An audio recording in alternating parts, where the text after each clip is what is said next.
Salam saudara terkasih dalam Kristus Yesus, kita jumpa lagi dalam renungan harian Embun pagi hari ini.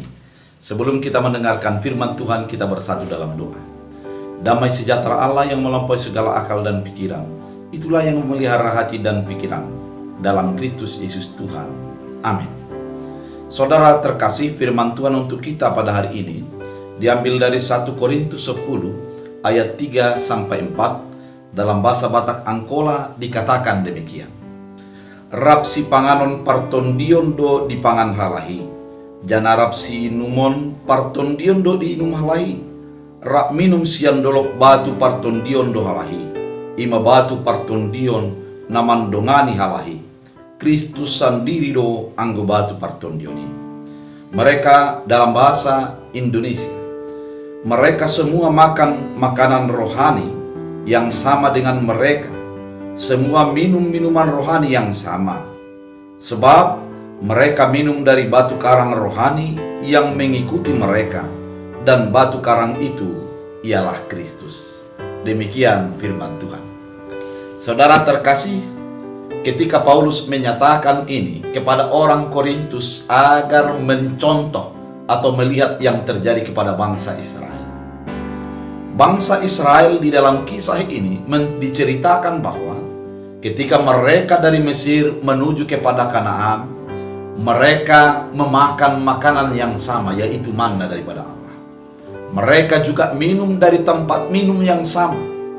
Namun meskipun demikian, dari antara yang makan dan minum bersama tersebut, hanya sebagian yang masuk ke dalam Kanaan, yaitu orang yang dipilih oleh Allah, yang ditetapkan oleh Allah untuk memiliki kesempatan di dalam tanah perjanjian yang dijanjikan Allah. Saudara terkasih dalam Kristus Yesus, menjadi sebuah peringatan bagi umat pada saat itu, orang Korintus pada saat itu. Karena meskipun mereka memiliki makanan yang sama dan minuman yang sama, tidak akan semua menerima sorga yang dijanjikan oleh Allah. Paulus menyatakan bahwa Yesus adalah menjadi batu, sumber batu air yang menjadi menyejukkan tersebut. Dan dari sana kita minum untuk menjadi kesegaran iman kita. Namun, setiap orang yang sudah memakan roti, yaitu tubuh Yesus, dan meminum air yang menjadi kesegaran, yaitu Yesus itu sendiri, belum tentu kita untuk menerima sorga. Kenapa? Karena perilaku kita, perbuatan kita tidak sesuai dengan apa yang kita lakukan. Kekristenan bukan hanya sebagai konsep menyatakan percaya, namun di dalam perilakunya tidak sesuai dengan apa yang dipercayainya.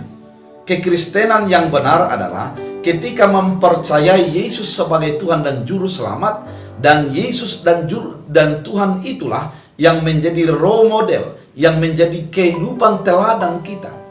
Sehingga setiap perbuatan-perbuatan yang dilakukan orang percaya itu adalah mencerminkan apa yang sudah dilakukan oleh Yesus di dalam penebusan dan pembebasan kita sebagai orang berdosa. Saudara terkasih dalam Kristus Yesus, banyak orang menganggap bahwa ketika sudah percaya, dia bebas melakukan apa saja. Dia bebas untuk berbuat apa saja. Karena apa? Karena dia sudah menerima roti, sudah menerima anggur, sudah menerima air kehidupan, yaitu Yesus Kristus. Namun itu adalah merupakan sesuatu yang salah ketika tidak dilakonkan melalui perilaku dan perbuatan yang baik.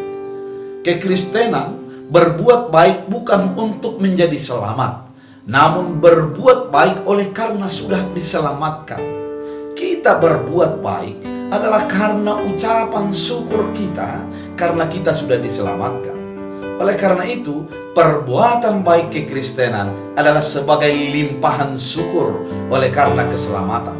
Dia tidak mungkin menjadi berbuat jahat dan melakukan tindakan-tindakan yang mendukakan hati Allah. Kenapa? Karena di dalam dirinya menyadari dia sudah diasingkan dan menjadi dikhususkan, dikuduskan. Oleh karena itu, dia berbuat sebagai orang khusus dan orang yang kudus di dalam kehidupannya sehari-hari. Saudara terkasih dalam Kristus Yesus, apabila kita menyadari Yesus yang menyelamatkan kita itu sudah menyegarkan hidup kita, sudah membebaskan kita, yang pasti kita akan hidup selalu mengarahkan diri kita kepada Yesus yang sudah menebus dan membebaskan kita. Oleh karena itu, saudara terkasih dalam Kristus Yesus, firman ini mau mengingatkan, meskipun Israel menjadi dipilih dan memakan makanan dan minuman yang sama, namun mereka hanya sebagian menerima. Oleh karena itu, mari kita menjadi orang yang menerima keselamatan itu, yang mewarisi keselamatan itu, dan masuk kepada tanah yang dijanjikan Allah, yaitu sorga yang sudah disiapkan bagi orang-orang yang percaya kepada Yesus Kristus. Mari kita pastikan hidup kita, mari kita pastikan setiap perbuatan kita adalah mengarah kepada Yesus Tuhan, Juru Selamat yang membebaskan dan melepaskan kita tersebut. Saudara terkasih dalam Kristus Yesus, firman ini mau menerangkan dan menegaskan bagi kehidupan kita. Menjadi percaya kepada Yesus Kristus adalah dibutuhkan sebuah tenaga untuk tetap mengarah dan meneladani Yesus di dalam segala kehidupannya. Oleh karena itu, saudara terkasih dalam Kristus, tetaplah percaya kepada Yesus dan arahkanlah hidupmu kepadanya, Sang Pemberi keselamatan di dalam diri kita, sehingga kita akan beroleh keselamatan itu, bukan menjadi orang yang tidak dihitung untuk beroleh keselamatan, namun orang yang dipastikan beroleh keselamatan di dalam kehidupan yang akan diberikan Allah bagi orang yang percaya kepadanya. Oleh karena itu, selamat menikmati keselamatan yang daripada Tuhan. Tuhan Yesus memberkati.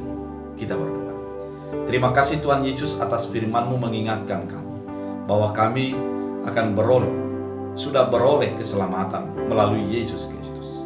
Namun, keselamatan yang kami peroleh adalah keselamatan yang perlu untuk dipertahankan, untuk terus menyadari bahwa hidup kami sudah dibebaskan dan ditebus dari dosa. Oleh karena itu, kami akan menunjukkan diri kami sebagai orang yang diselamatkan dan yang ditebus. Jadikan firman berakar berbuah, bertumbuh bagi kehidupan kami. Dalam Kristus Yesus Tuhan, kami berdoa mengucap syukur. Amin. Tuhan Yesus